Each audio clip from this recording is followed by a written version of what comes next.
The first thing I saw when I came back to life was the grid through the plastic. Not the hospital ceiling where the fluorescent lights had smeared into one long white line before everything ended. Not the rain on the ambulance window. Not the stack of unmarked exam papers that slid off the desk when I collapsed in my first life, scattering grades across the floor like nobody's future had ever been attached to them. Just the fine blue grid printed into my transparent graphing ruler, perfectly aligned over the x-axis of question 6. I was sitting at desk 18 in the Aldermere Mathematics Hall, 17 years old again, with the Ashcroft Data Interpretation Scholarship Final open beneath my hand and the approved tool sticker still wrapped around the end of my ruler. Candidate 47, graphing ruler verified, 8:12 a.m. The ruler was long, clear, and slightly scratched, with built-in millimeter marks, a tiny coordinate grid, a central zero line, and a sliding straightedge that let me plot residuals without lifting the tool. It had belonged to my older cousin before she dropped engineering, and gave me everything she said still knew more maths than she did. In my first life, Mr. Julian Thorne, head of assessment, senior statistics teacher, and father of the boy whose graph needed to look better than mine, stopped beside my desk at this exact moment and whispered, "Hand it over, Clara. That ruler gives an unfair plotting advantage." I handed it over. He gave me a plain ruler with a faint warp and a printed graph sheet that had been photocopied slightly off scale. My scatter plot lost alignment. My line of best fit shifted. My residual explanation looked inconsistent. His son, Felix, kept a clean plotting tool, submitted the expected trend, and one by one mark. Years later, after I became a school data officer who checked mark spreadsheets until my eyes burned, I died during a late-night audit when a faulty projector mount collapsed and the grade sheets on the screen blurred as my vision went. My last thought, absurdly clear, was, "Keep the graphing ruler." Then I opened my eyes, and the grid was sharp again. A graphing ruler is not glamorous.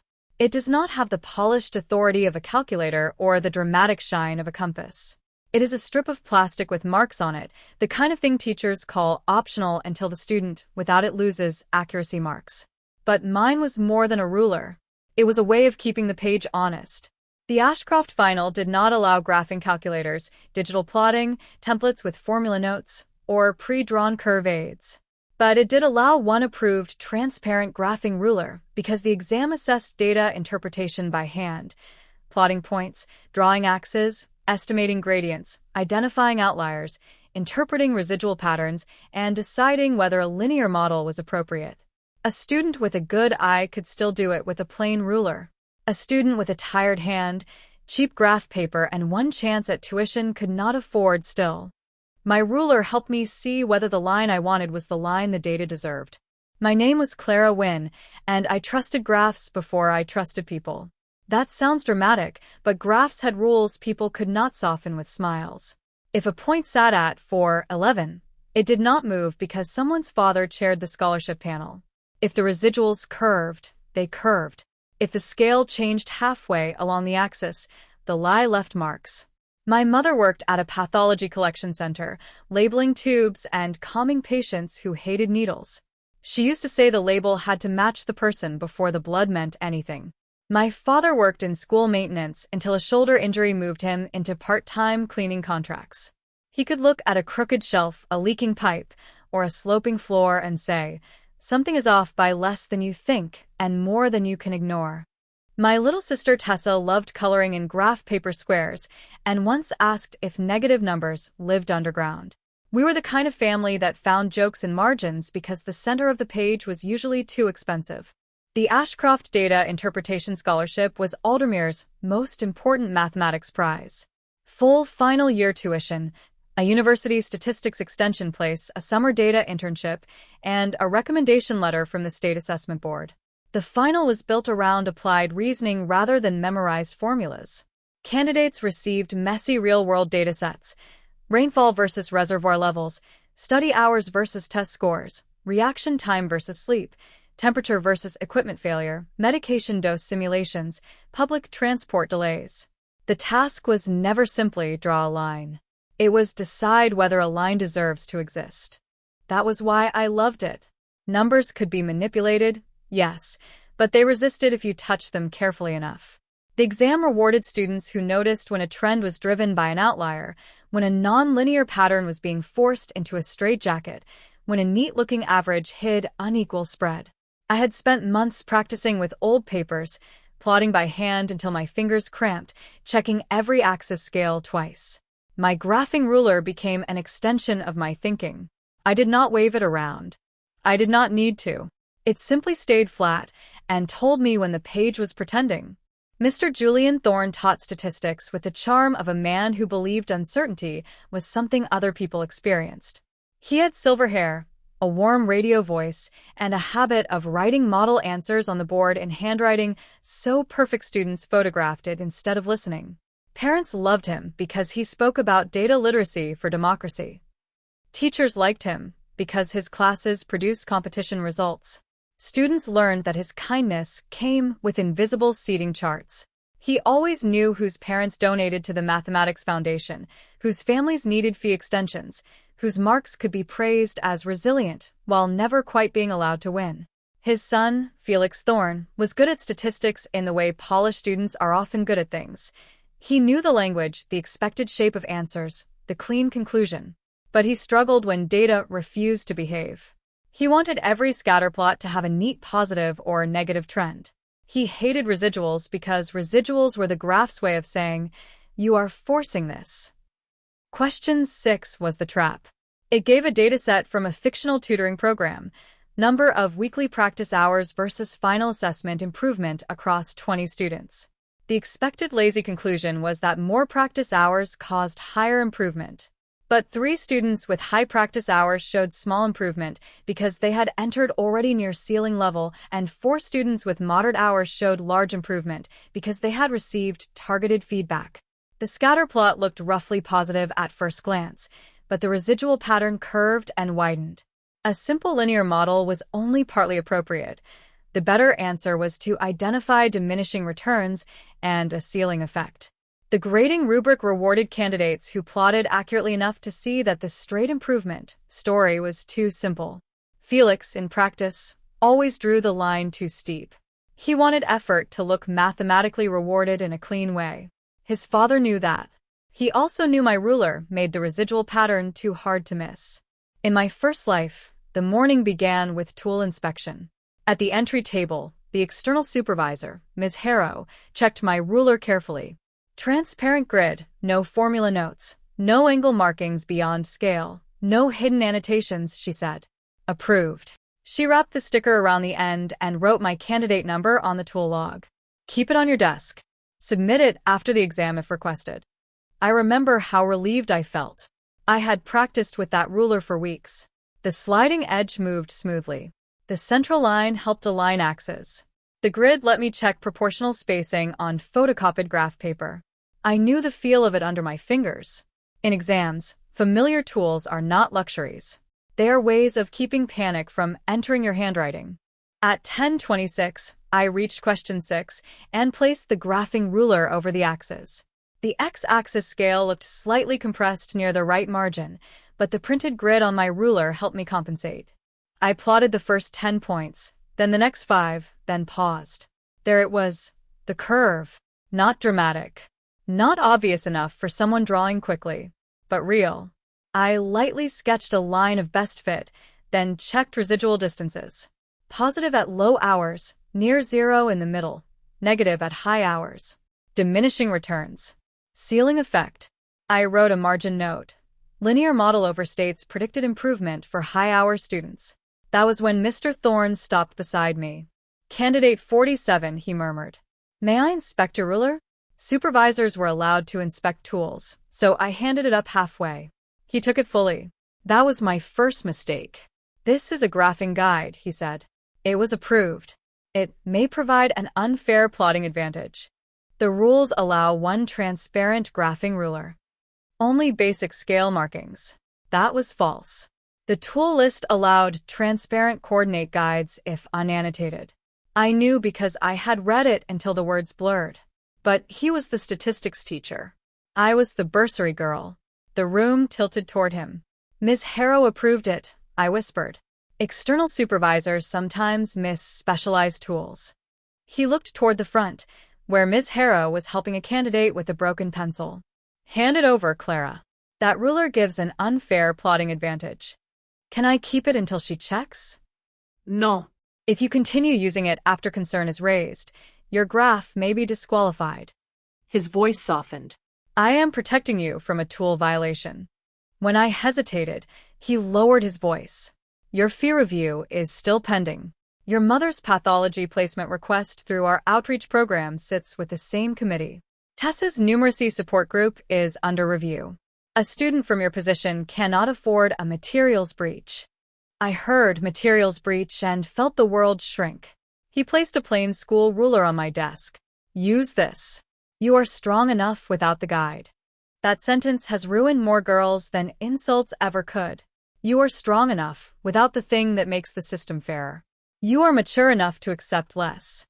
You are adaptable enough to absorb sabotage. In my first life, I gave him my graphing ruler. The plain ruler was not useless, but it was wrong for me in ways that mattered. It had a faint warp near the edge. The graph paper's photocopied grid was not perfectly square because the page had been slightly resized. Without my transparent grid, I did not notice the x-axis compression until too late. My high-hour points sat a millimeter off. A millimeter on paper became a trend on the page. My line of best fit steepened. My residual pattern blurred. I still wrote about diminishing returns, but my graph did not support the explanation cleanly. The marker comment later said, interpretation insightful, but inconsistent with plotted model. Inconsistent. Felix's graph, drawn with his own approved transparent guide, showed a clean positive trend because he forced it, but his explanation matched his graph. He won by 1 mark. At assembly, Mr. Thorne said Felix had shown clarity in data under pressure. My mother clapped, not knowing my ruler had been removed. I stared at my bare desk and saw only the place where the grid should have been. The first life, after that, was full of blurred numbers. My scholarship appeal failed because the tool log said my graphing ruler was withdrawn due to candidate material concern. Candidate material concern. Not staff challenge. Not unapproved confiscation. Candidate concern. My bursary was reduced. My mother's outreach placement request disappeared into committee silence. Tessa's numeracy group moved forward without her because places were limited. I left Aldermere before final year and finished elsewhere, still good at maths, still hungry for data, but now with a permanent suspicion of clean graphs presented by confident men. I studied statistics part-time, worked in school administration, and eventually became a data officer responsible for assessment spreadsheets. I checked raw marks, scaled marks, moderation curves, outlier flags, grade boundaries, missing scores, mis-entered student IDs, and every quiet place where a number could be moved and called adjustment. People joked that I stared at spreadsheets like they might confess. Sometimes they did. My death came during an end-of-year audit at a private college where I had been hired to review suspicious grade distributions. The projection system in the old boardroom was faulty. The ceiling mount had been reported loose twice. Facilities said it would be repaired after the audit week. After. Always after. I was presenting a grade scatterplot showing that one class's internal marks had been inflated for high-fee students and compressed for scholarship students. The graph was on the screen when the projector flickered. I looked up. The mount shifted. Someone shouted. The projector and part of the bracket came down, striking the edge of the table and shattering glass across the mark sheets. I fell backward, hit my head, and the printed grade column slid from the table. My vision blurred. The graph on the screen smeared into colored bands. I remember trying to focus on one student ID and failing. His grades blurred, I thought. Not Mr. Thorne's yet, but someone's. All of them. My last thought, as the room dissolved, was, keep the graphing ruler. Then question 6 returned under my hand. This time, before Mr. Thorne reached me, I created a record. At 10:24, I raised my hand and asked Ms. Harrow to confirm my tool status. She came down the aisle. Candidate 47? Can you confirm my graphing ruler remains approved for use in question 6? She checked the sticker, then the tool list. Transparent graphing rulers with unannotated coordinate grids are permitted. Can you note that? Her eyes flicked to my face. She saw something there, perhaps panic sharpened into procedure. Yes. She wrote on her clipboard, 1024, candidate 47 graphing ruler reconfirmed approved during exam. Then she added a small blue mark beside the sticker. Do not surrender it to internal staff unless I request it. I looked at her. Thank you. Continue, she said. I placed the ruler back over the axes. The grid lined up. The data began speaking again. At 10:26, Mr. Thorne stopped beside me. Candidate 47, he murmured. May I inspect a ruler? Ms. Harrow just reconfirmed it. His eyes went to the blue mark. A flicker. Tiny. Real. I still have concerns. Then please ask Ms. Harrow. Hand it over. No, the word came out softly, but did not bend. His expression cooled. Clara. No, that ruler gives an unfair plotting advantage. It is an approved, transparent graphing ruler. You are risking disqualification. Not according to the external supervisor. He leaned closer, voice dropping into the private range. Do not make a scene over plastic. Then don't ask for it privately. His mouth tightened. He looked toward Felix, who was 2 rows ahead, already drawing a steep line through the scatter plot. Then back at my graph, where the residual pattern sat exposed beneath my ruler. Your family depends on this school's goodwill, he whispered. Your fee review, your mother's placement request, Tessa's numeracy support, are not plotting tools. A student from your position should avoid any appearance of advantage. A permitted tool is not an advantage. It is a condition. Hand it over, Clara. No. I raised my hand with the ruler still flat on the page. Ms. Harrow? The room noticed. It always does when a quiet private pressure becomes a public noun. Ms. Harrow walked over. Issue. Mr. Thorne is asking me to hand over my approved graphing ruler. She looked at him. Why? It creates an unfair plotting advantage. The rules allow it. The grid may assist residual alignment. Residual alignment is part of graphing. Beautiful. Exact. The kind of sentence that repairs error. Candidate 47 retains the tool. Mr. Thorne's fingers tightened around his clipboard. The concern should at least be documented.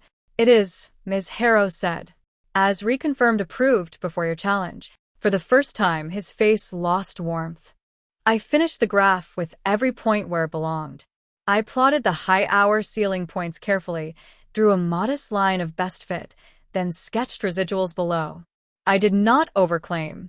I wrote, there is a positive association between practice hours and improvement, but the relationship is not purely linear. The residuals show curvature and widening spread, suggesting diminishing returns and ceiling effects. A linear model may be useful for mid-range practice hours, but overpredicts improvement at higher values. I checked the graph against the ruler one more time. The page did not blur. The data held. Felix's graph did not. Without my ruler removed, he had no contrast advantage. His steep line looked clean until the residual question forced the truth.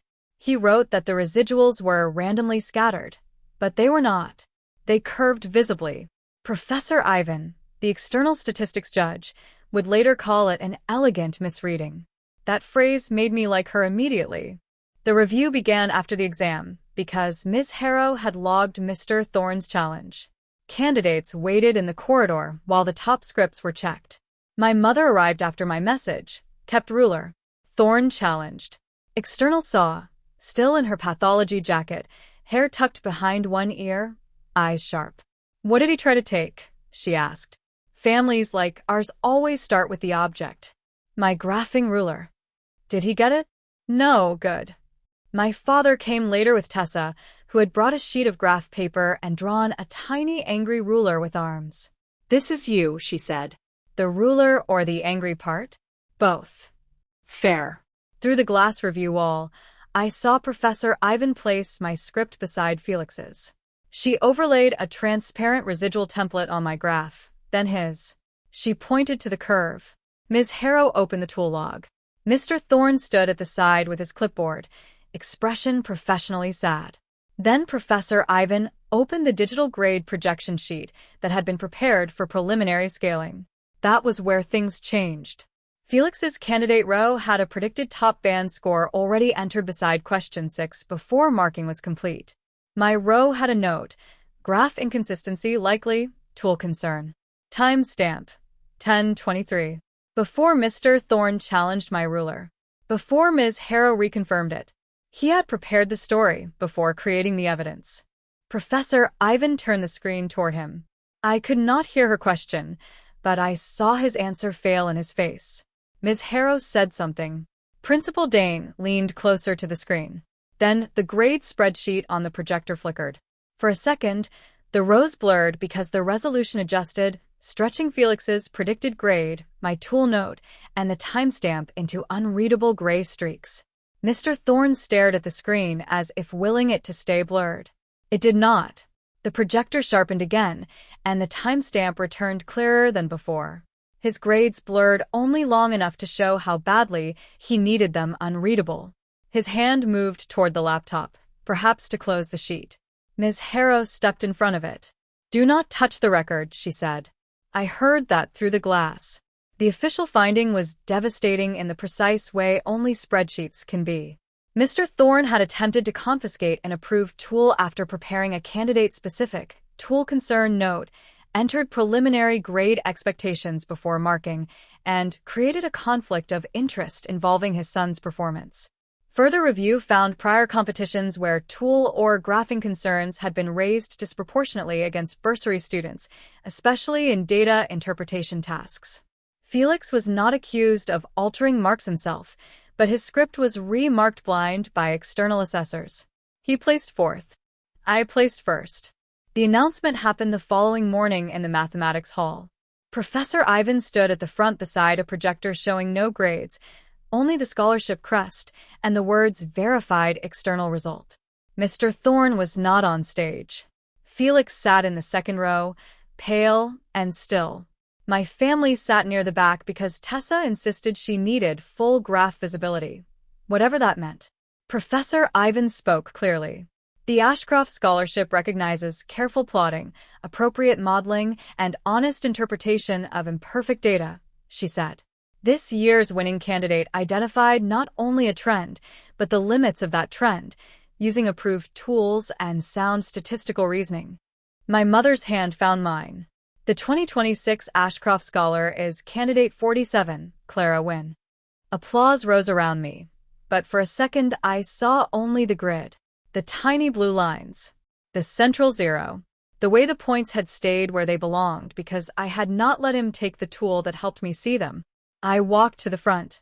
Professor Ivan handed me the certificate, the university placement letter, and a copy of the tool log. Keep this, she said. Graphs are arguments. Tools matter. I nearly laughed because that sounded like something my father would say after fixing a crooked shelf. Instead, I nodded. Mr. Thorne resigned from Ashcroft administration before the board released the full report. Officially, he stepped down to protect the integrity of the scholarship process. Unofficially, he had tried to remove a permitted tool, pre-written a grade concern, and prepared his son's result before the data had been marked. Aldermere changed the rules. Approved tools were logged with photographs. Only external supervisors could challenge or remove candidate materials. Preliminary grade sheets could not be created until blind marking was complete, and staff with relatives in the exam had no access to live scoring files. Boring reforms. Beautiful reforms. Every future graphing ruler became harder to confiscate. Felix found me 2 weeks later outside the statistics room. He held a folded sheet of graph paper in one hand and looked like he had slept badly. I didn't know he wrote the tool concern before, he said. No hello. They never started with hello after their fathers were exposed. Did you know he wanted my ruler? I asked. He looked down. Yes. Did you know why? Because your graphs were cleaner than mine. Honest. Ugly. Useful. I told myself tools shouldn't matter if the reasoning is good. Then why did you need mine gone? He swallowed. Because my reasoning looked better when your graph looked worse. There it was. The whole scholarship theft in one sentence. He unfolded his graph paper. On it was the same question 6 dataset, replot badly, then again more carefully, then a residual sketch. Professor Ivan told me to redo it until I could see the curve. Can you? Now, yes. He looked at me. I'm sorry. Not enough. But I am. I did not forgive him out loud. But I said, your line is still too steep. He looked down and sighed. I know. We did not become friends. But months later, I saw Felix correct another student who was forcing a straight line through curved data. Don't make the graph flatter your answer, he said. Growth is sometimes just learning to let the points embarrass you. The scholarship changed my life first in numbers. Tuition balance, 0. Transport allowance, approved. University extension fee, covered. Tessa's numeracy support, secured externally after Professor Ivan wrote to the program director. My mother cut one weekend pathology shift and started coming home before dinner on Sundays. My father bought me a better desk lamp and then spent 20 minutes checking whether it leaned. I entered the university statistics extension program and learned that the best data people were not the ones who loved clean answers. They were the ones who could tolerate noise without torturing it into a straight line. Years later, I became an assessment data analyst. Not glamorous, but necessary. I reviewed grade distributions, scaling models, moderation curves, unexplained jumps, missing marks, suspiciously smooth class averages, and all the places where adults claimed numbers were objective after arranging the conditions that produced them. I kept my old graphing ruler in my office beside my monitor. Sometimes, when a spreadsheet looked too clean, I placed the ruler over printed data points like a ritual. It reminded me to ask whether the line deserved to be there. It reminded me that a tool can be humble and still dangerous to a liar. The boardroom accident from my first life did not kill me in the second. Because I recognized the faulty projector mount during a school audit, I refused to present until facilities replaced it. The deputy principal said the meeting was urgent. I said falling hardware was also urgent. He said I was being dramatic. Asked whether he wanted that quoted in the risk log. The mount was replaced by Friday. During the grade audit that matched the night I once died, the projector held. The spreadsheet was sharp. The inflated marks were exposed. Nobody was struck by glass. Nobody's vision blurred under a collapsing bracket. I went home afterward and sat at the kitchen table with a graphing ruler under my palm until Tessa asked whether I was communing with plastic. I said yes. I saw Mr. Thorne years later at an education data conference. Of course, he had reappeared. Men like him rarely vanish. They become consultants in the language they bent. His session was called Transparent Metrics in Student Achievement. I did not attend because my tolerance for irony has statistical limits, but he approached me near the coffee urn. Older, still silver-haired, still warm-voiced. Clara Wynne, he said.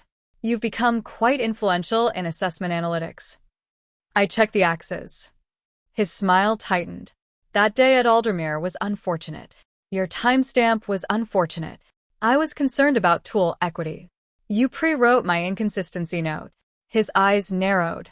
Felix suffered after that year. Felix learned residuals. You are still unforgiving. No, I said. I am still plotted correctly. Behind him, a projector screen flickered as another presenter adjusted resolution. For 1 second, the rows of a grade table blurred, and I saw his face change. Memory is a graph too. It keeps the outliers. My mother eventually opened a small stationery, printing, and tutoring support shop beside the pathology center. She called it Gridline because our family had decided subtlety was for people whose tools had never been confiscated.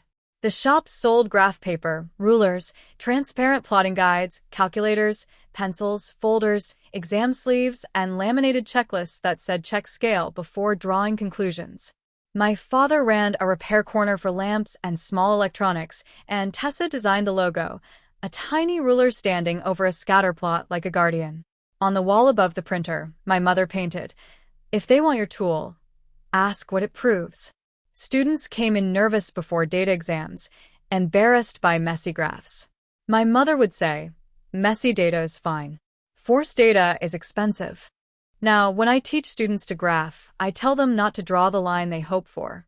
Plot first. Look. Then look again. Check the scale. Check the outliers. Ask what the residuals are trying to say. A ruler is not there to make the graph prettier. It is there to make your hand less powerful than the points. That is humility. That is also courage. Because sometimes the honest graph will make someone important uncomfortable.